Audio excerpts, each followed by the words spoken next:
ഇന്ന് ഞാൻ ഉണ്ടാക്കാൻ പോകുന്നത് ഹെൽത്തി ആയിട്ടുള്ള പുട്ട്. അതിനാവശ്യമായ സാധനങ്ങൾ: അരിപ്പൊടി, തേങ്ങ ചിരകിയത്, ക്യാരറ്റ്, ബീറ്റ്റൂട്ട്, മുരിങ്ങയില. ക്യാരറ്റ്, ബീറ്റ്റൂട്ട്, മുരിങ്ങയില ഇത് മൂന്നും കുറച്ച് വെള്ളവും ചേർത്ത് നമുക്ക് വെവ്വേറെ അരച്ചെടുക്കാം. ഇത് മൂന്നും ഞാൻ അരച്ചെടുത്തിട്ടുണ്ട്. കുറച്ച് തേങ്ങ ചിരകിയതും വെച്ചിട്ടുണ്ട്. ഇനി നമുക്ക് പുട്ടിനുള്ള മാവ് കുഴയ്ക്കാം. ഞാനിവിടെ 1/2 കിലോ അരിപ്പൊടിയാണ് എടുത്തിട്ടുള്ളത്. അതിനെ നമുക്ക് 3 ഭാഗങ്ങളായിട്ട് വേർതിരിക്കാം. കുറച്ച് ഉപ്പും കൂടി ഞാൻ ചേർത്താണ് മിക്സ് ചെയ്തിട്ടുള്ളത്. ഇനി നമുക്ക് ഒരു ഭാഗം ക്യാരറ്റ് ജ്യൂസ് ഒഴിച്ച് നന്നായിട്ട് മിക്സ് ചെയ്തെടുക്കാം. കുറേശ്ശെ ഒഴിച്ച് വേണം നനയ്ക്കാൻ.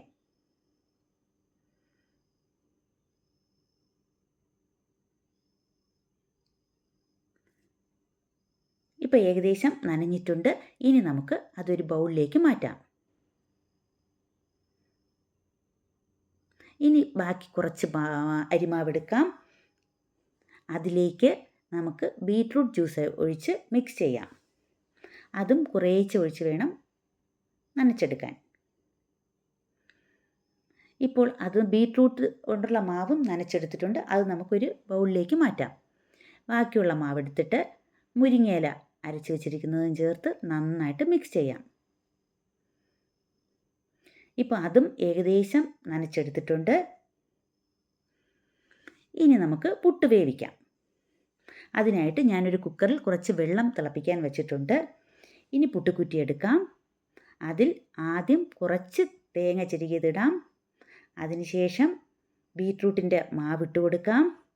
പിന്നെയും തേങ്ങ ചിരകിയതിടാം. കുറച്ച് മുരിങ്ങയില മിക്സ് ചെയ്ത മാവിടാം.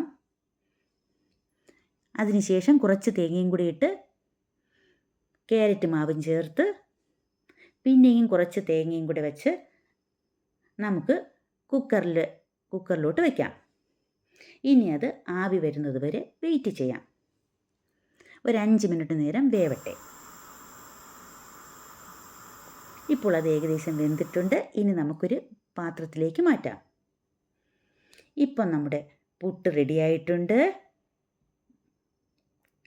ഇനി നമുക്ക് ബാക്കിയുള്ള മാവും കൂടി പുട്ടുണ്ടാക്കാം.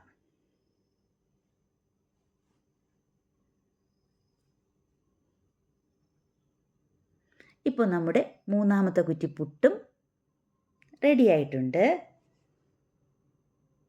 ഇത് ഇഷ്ടമായാൽ ലൈക്ക് ചെയ്യണം, ഷെയർ ചെയ്യണം, സബ്സ്ക്രൈബ് ചെയ്യണം. Thank you.